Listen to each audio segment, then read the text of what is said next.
नमस्कार, स्वागत है आपका बिहार समाचार में। इस वीडियो में हम बात करेंगे बिहार की अब तक की सभी बड़ी खबरों के बारे में। सभी खबरें आपके काम की और सिलेक्टेड हैं। तो आज की बड़ी खबरों पर बात करने से पहले आपसे एक छोटी सी अनुरोध है कि इस वीडियो को एक प्यारा सा लाइक अवश्य कर दीजिएगा। आपका एक लाइक करना ही हमारी मेहनत का फल होता है। तो चलिए शुरुआत करते हैं आज की पहली बड़ी खबर से।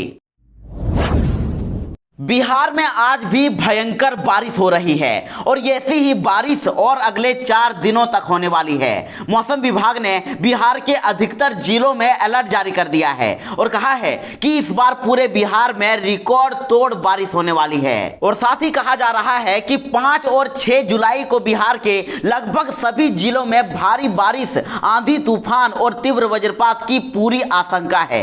तो देखिए, बिहार के जिन जिलों में सबसे ज्यादा बारिश होने वाली है वे जिले हैं सुपौल, अररिया, किशनगंज, सहरसा, पूर्णिया, पटना, बेगूसराय, नवादा, नालंदा, शेखपुरा, गया, बक्सर, भोजपुर, भभुआ, रोहतास, जहानाबाद और औरंगाबाद। इन जिलों में सबसे ज्यादा खतरा है और इन जिलों में येलो अलर्ट जारी कर दिया गया है। और साथ ही कई जिले ऐसे भी हैं जहां पर ऑरेंज अलर्ट भी जारी कर दिया गया है और यहां अगले 48 घंटों में सबसे ज्यादा बारिश होने वाली है। और मौसम विभाग ने भी सभी को अलर्ट कर दिया है और सावधान रहने की सलाह दी है। इस बार बिहार में भारी बारिश होने वाली है। बिहार को फिर से अनलॉक किया जा रहा है। बिहार में 7 जुलाई से अनलॉक 4 लागू होने वाला है और साथ ही इस बार के अनलॉक में कई प्रकार की छूट मिलने वाली है। और साथ ही इस बार के अनलॉक में स्कूल कॉलेजों को भी खोलने पर विचार किया जा रहा है और साथ ही इस बार शॉपिंग मॉल खोलने के साथ ही कई रियायतें दी जा सकती है। आपको बता दें कि अभी बिहार में एक दिन छोड़कर दुकानों को खोला जा रहा है। शाम 7 बजे तक दुकानें खुल रही है, लेकिन अब सभी प्रकार की दुकानें प्रतिदिन खुल सकती है और इस बार दुकानों को 8 बजे तक खोला जा सकता है। तो वहीं इस बार सिनेमा हॉल, शॉपिंग मॉल और जिम पार्क के साथ स्कूलों को भी खोला जा सकता है और साथ ही सभी प्रकार के कोचिंग संस्थानों को भी खोलने पर विचार किया जा रहा है। इस बार शादी समारोह में भी छूट मिल सकती है। शादी समारोह में अभी 25 लोगों तक की उपस्थिति की अनुमति है और साथ ही डीजे और बारात जुलूस पर पूरी तरह से रोक है। लेकिन अनलॉक 4 में शादी समारोह में रियायतें मिलने की उम्मीद है। समारोह में शादी होने वाले लोगों की संख्या को और भी अधिक बढ़ाया जा सकता है और इसी तरह अंतिम संस्कार और श्राद्ध क्रम में भी उपस्थिति होने वाले लोगों की संख्या को और भी बढ़ाया जा सकता है। बिहार में हो रही भयंकर बारिश के साथ ही बाढ़ ने भी तबाही मचा रखी है और बिहार के कई जिले बाढ़ की चपेट में आ गए हैं। लोगों के घर डूब गए हैं और चारों ओर सिर्फ पानी ही पानी है। देखिए, बिहार के कई जिलों में लगातार हो रही बारिश से नदियों का जलस्तर तेजी से बढ़ रहा है और राज्य के सीतामढ़ी, मुजफ्फरपुर, समस्तीपुर, खगड़िया, चंपारण समेत 11 जिले ऐसे हैं जहां पर बाढ़ ने तबाही मचा रखी है। तो उधर दरभंगा में बाढ़ के पानी से अतिहार गांव में उप स्वास्थ्य केंद्र ढह गया है और बिहार में कोसी और गंडक नदी का जलस्तर तेजी से बढ़ रहा है। उसके चलते गांव में पानी भर गया है और नदियों के उफान से डरे लोग अब बाढ़ की आशंका को लेकर ऊंचे स्थानों पर जा रहे हैं। और बिहार के मोतिहारी का तो बहुत बुरा हाल है। मोतिहारी के सुगोली में सैलाब का संकट गहराता जा रहा है और नदियों में कटान की वजह से किनारे बने घर पानी में बह गए हैं। तो इधर बिहार के मधुबनी में भारी बारिश की वजह से कमला बगान नदी भी उफान पर है और लोगों के घर बाढ़ की पानी से चौतरफा घिरे हुए हैं। हर तरफ पानी ही पानी है। तो वहीं गंडक, बागमती, कमला और महानदी का जलस्तर भी तेजी से बढ़ रहा है और कमला और बागमती नदी जो खतरे के निशान से ऊपर बह रही है, तो वहीं गंडक नदी के जलस्तर के बढ़ने से पश्चिमी चंपारण, गोपालगंज और सारण में स्थिति बिगड़ती ही जा रही है। तो वहीं मोतिहारी से सटे बंजरिया का इलाका टापू में बदल गया है और यहाँ हर साल बाढ़ की ऐसी स्थिति बन जाती है। यहाँ लोगों का बाढ़ से हर साल सब कुछ तबाह हो जाता है और वहीं इस बार भी आई इस बाढ़ ने कई तटबंधों को भी अपना निशाना बना लिया है। कई घर जलमग्न हो चुके हैं और दर्जनों रास्ते इस बाढ़ के कारण ध्वस्त हो चुके हैं। कई गांवों का संपर्क अब भी जिला मुख्यालय से कटा हुआ है। तो वहीं दुधौरा के बाद तिलावे और बंगरी नदी का बांध भी टूट गया है और इसके टूटने से तबाही और भी बढ़ गई है। पानी तेजी से नए क्षेत्र में प्रवेश कर रहा है, जिससे तबाही और भी बढ़ रही है। तो वहीं स्थिति की भयावहता को देखते हुए जिला प्रशासन ने एसडीआरएफ की टीम को लगा दिया है, जो कि यहां रेस्क्यू में जुटी हुई है और लोगों को किसी तरह से यहां से बचा कर निकाला जा रहा है। बिहार सरकार ने ले लिया बड़ा फैसला। अब हफ्ते में 4 दिन ही होगा टीकाकरण। जी हां, बिहार में कोरोना टीकाकरण अब सप्ताह में 4 दिन ही होगा, जबकि 2 दिन नियमित टीकाकरण किया जाएगा। तो वहीं रविवार को अब विशेष परिस्थिति में ही टीकाकरण होगा और इस नए आदेश का असर रविवार को राज्य भर में हुए टीकाकरण पर दिखाई दिया। बिहार के 8 जिलों में टीकाकरण नहीं हुआ, जबकि 5 जिलों में 100 से भी कम टीके लगे और टीकाकरण के काम में लगे हजारों लोगों को भी इस नए आदेश से राहत मिलेगी। और हालांकि अगले 6 महीने में 6 करोड़ लोगों को टीका देने का लक्ष्य पाने के लिए अब राज्य में टीकाकरण की रफ्तार और भी तेज करनी होगी। आपको बता दें कि राज्य में अब सोमवार, मंगलवार, गुरुवार और शनिवार को ही टीकाकरण किया जाएगा। तो वहीं जिलों से मिली जानकारी और स्वास्थ्य विभाग के सूत्रों की माने तो राज्य स्वास्थ्य समिति के इस नए आदेश पर कई जिलों ने रविवार से ही अमल करना शुरू कर दिया है।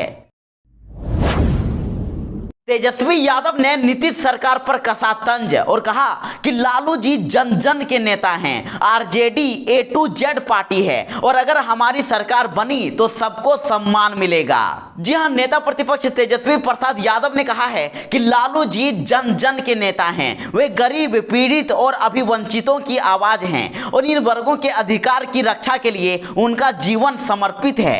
आपको बता दें कि उन्होंने ये बातें रविवार को राजद कार्यालय में पार्टी के 2 दिवसीय रजत जयंती समारोह के पहले दिन के कार्यालय का शुभारंभ करते हुए कहा है। उन्होंने सभी पार्टी जनों को बधाई देते हुए कहा कि 25 वर्षों में आप सब ने पार्टी के विचार, अपनी मेहनत और आमजन के विश्वास के बल पर राजद को नंबर 1 पार्टी बनाया। तेजस्वी ने कहा कि राजद A to Z की पार्टी है और यहां सभी को मान सम्मान मिलता है। तेजस्वी ने पार्टी जनों का आह्वान किया कि लालू जी के विचारों को ध्यान में रखकर समाज के सभी वर्गों के उत्थान के लिए संघर्ष करें और साथ ही उन्होंने कहा कि बिहार में अगर राजद की सरकार बनेगी तो सबको सम्मान और अधिकार मिलेगा। बिहार में अब साइलेंसर बदलकर तेज आवाज में गाड़ी चलाने वाले हो जाइए सावधान, क्योंकि पुलिस करने जा रही है सख्त कार्रवाई। जी हां, बिहार में अब साइलेंसर बदलकर गाड़ी चलाने वालों की खैर नहीं है। परिवहन विभाग की ओर से शनिवार को सड़कों पर तेज आवाज वाले साइलेंसर के साथ बाइक चलाने वालों के खिलाफ राज्यव्यापी अभियान चलाया गया है और साथ ही मूल साइलेंसर को बदलकर गाड़ी चलाने वालों पर जुर्माना किया गया और ऑन स्पॉट कुछ के साइलेंसर भी बदल दिए गए। कुछ वाहन भी जब्त कर लिए गए हैं। तो वहीं परिवहन सचिव संजय कुमार अग्रवाल ने कहा है कि कुछ लोग वाहनों में मॉडिफाइड साइलेंसर लगवाते हैं और देखा गया है कि कई बाइकर्स अपनी बाइकों में तरह तरह के मॉडिफिकेशन करवा लेते हैं और ऐसे वाहनों से न सिर्फ ध्वनि प्रदूषण फैलता है बल्कि साइलेंसर की तेज आवाज से लोग चिड़चिड़ाहट और असहज महसूस करते हैं। तो अब तेज आवाज करने वाले मॉडिफाइड साइलेंसर लगवाने वालों के खिलाफ सख्ती बरती जाएगी और ऐसा करने वालों के खिलाफ जुर्माना लगाया जाएगा एवं संबंधित कंपनी को भी नोटिस जारी कर दिया जाएगा। बिहार में आई बाढ़ ने हर तरफ तबाही मचा रखी है। तो इधर उत्तर बिहार में बाढ़ की स्थिति गंभीर होती जा रही है। नए इलाकों में पानी फैल रहा है। तो वहीं नरकटियागंज रेलखंड पर ट्रेनों का परिचालन बंद हो गया है। जी हां, बिहार में हो रही भारी बारिश और नेपाल से आने वाली नदियों में उफान से उत्तर बिहार में बाढ़ की स्थिति गंभीर होती जा रही है। पश्चिमी व पूर्वी चंपारण के साथ साथ शिवहर और सीतामढ़ी में कई ग्रामीण इलाकों में कई सड़कों पर आवागमन ठप हो गया है। सिकरहना की बाढ़ के कारण मुजफ्फरपुर नरकटियागंज रेलखंड पर रविवार दोपहर से ही ट्रेनों का परिचालन बाधित हो गया है।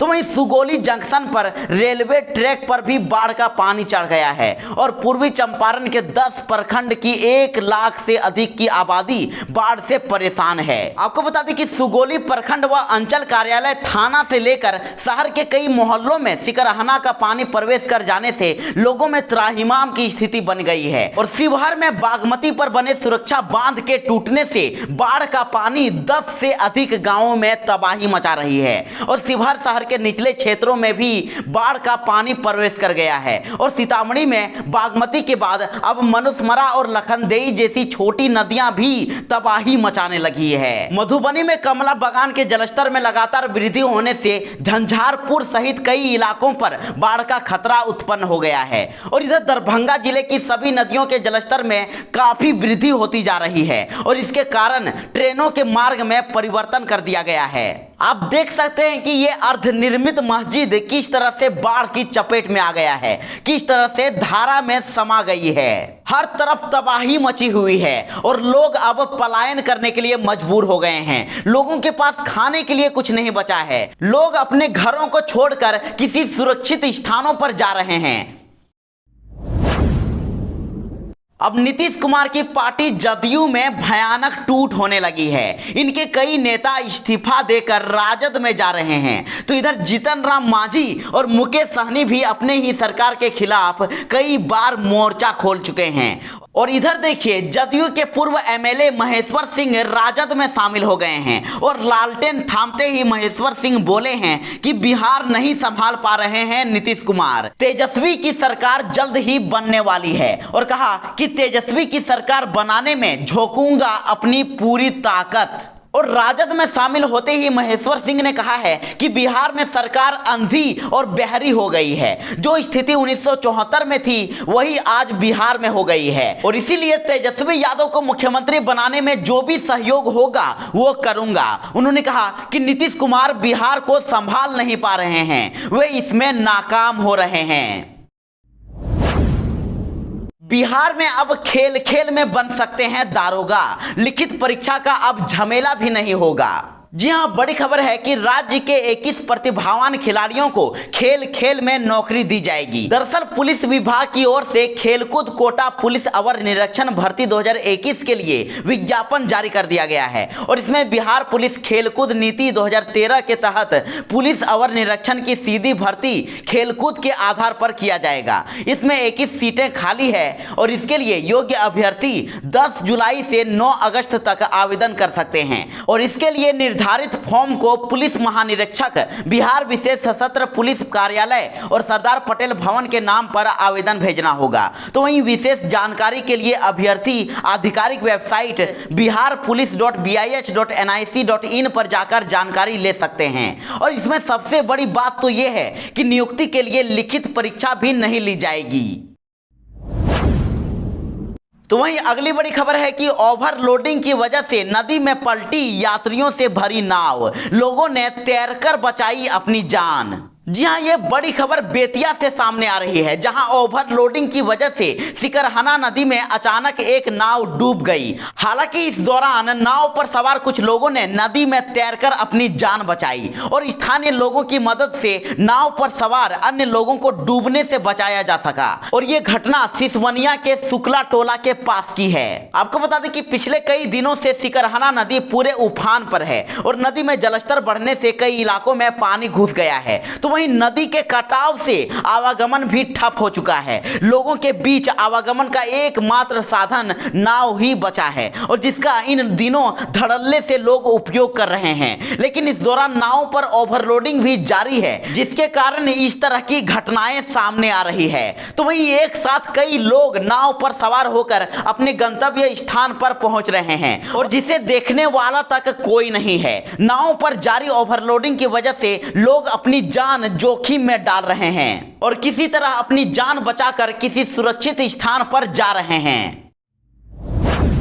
तेजस्वी यादव ने फिर से दे दिया बड़ा बयान। कहा कि नीतीश सरकार का गिरना तय है, बस सही समय का इंतजार है। जी हां, तेजस्वी प्रसाद यादव ने फिर से सरकार पर हमला बोला है। उन्होंने दावा किया है कि इस सरकार में इतने अंतर विरोध हैं कि इसका गिरना तो तय है। उन्होंने कहा कि सरकार के मंत्री और विधायक ही तबादलों में हुए भ्रष्टाचार की पोल खोल रहे हैं। तेजस्वी ने आरोप लगाया कि बिहार में न गरीबों की सुनवाई होती है और न ही बिना घूस लिए ब्लॉक और थाना से लेकर किसी सरकारी दफ्तर में कोई काम होता है। अफसरशाही बेलगाम है और बीते सालों में कई घोटाले हुए, लेकिन किसी भ्रष्टाचारी पर कोई कार्रवाई नहीं हुई। उन्होंने आरोप लगाया कि जून में कोई तबादला बिना पैसे के नहीं हुआ और साथ ही उन्होंने यह भी आरोप लगाया कि शिक्षा, स्वास्थ्य चौपट है, कानून व्यवस्था भी यहां पर ध्वस्त हो गई है। आपको बता दें कि नेता प्रतिपक्ष तेजस्वी प्रसाद यादव ने शनिवार को 10 सर्कुलर रोड पर पूर्व विधायक महेश्वर सिंह का राजद में स्वागत किया है और महेश्वर सिंह ने अपने समर्थकों सहित राजद का दामन थाम लिया है। और इस मौके पर पूर्व विधायक महेश्वर सिंह ने कहा है कि लालू जी गरीब गुरबों की आवाज हैं। उन्होंने कहा कि हमने तेजस्वी यादव को नेता माना है और ये बिहार के मुख्यमंत्री बनकर रहेंगे। बिहार में एलजेपी पर कब्जे को लेकर शुरू हुआ पोस्टर वॉर। चाचा के पोस्टर से भतीजा तो चिराग के पोस्टर से चाचा गायब। जी हां, आशीर्वाद यात्रा को लेकर पोस्टर वॉर शुरू हो गया है और आज 5 जुलाई को चिराग पासवान बिहार के हाजीपुर से अपनी आशीर्वाद यात्रा निकाल रहे हैं और इसको लेकर पार्टी में चिराग गुट और पारस गुट के बीच पोस्टर वॉर तेजी से शुरू हो गई है। पूरे शहर में दोनों गुटों के समर्थक अपने अपने नेता के समर्थन में जगह जगह पोस्टर लगाए हैं और इसको लेकर पार्टी में चिराग गुट और पारस गुट के बीच पोस्टर वॉर तेज हो गई है। पूरे शहर में दोनों गुटों के समर्थक अपने अपने नेता के समर्थन में जगह जगह पोस्टर लगाए हैं। चिराग गुट के पोस्टर से चाचा गायब है तो वहीं पारस गुट के पोस्टर में भतीजा ही दिख नहीं रहे हैं। आपको बता दें कि पूर्व केंद्रीय मंत्री स्वर्गीय रामविलास पासवान की 5 जुलाई को पारस गुट भी पटना में जयंती मना रहा है। तो इधर चिराग पासवान के समर्थकों ने पार्टी प्रमुख चिराग पासवान के द्वारा स्वर्गीय रामविलास पासवान की जयंती के अवसर पर शुरू किए जा रहे आशीर्वाद यात्रा को लेकर पोस्टर लगा रहे हैं और चिराग गुट इस कार्यक्रम को सफल बनाने के लिए आम लोगों से मदद करने का आग्रह किया है।